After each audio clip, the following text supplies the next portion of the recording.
নমস্কার বন্ধুরা, আমি কল্পনা প্রতিদিনের মতো চলে এসেছি দেখো আরেকটি ব্লগ দিয়ে রান্নার। এবার কি করছি, কালকে রাতে মাছ দেখিয়েছি, মাছ মাংস সব এনেছি। দাদা বুদিরা খাবে বলে, কিন্তু ওরা খায়নি।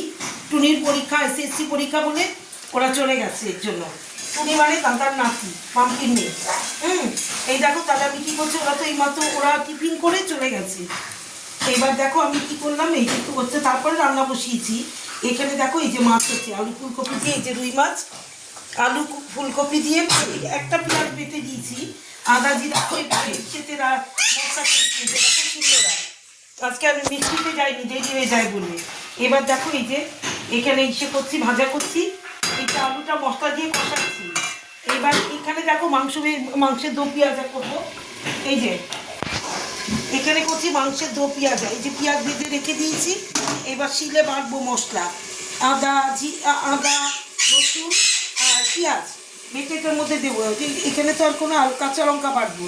এখানে মাংসটা ভেজে নিচ্ছি, তাহলে আস্তে গন্ধ লাগে মুরগির। এই দেখো এখানে করবো দো পেঁয়াজা, এই যে পেঁয়াজ দিয়েছি, এখানে দো পেঁয়াজা হবে মাংসে।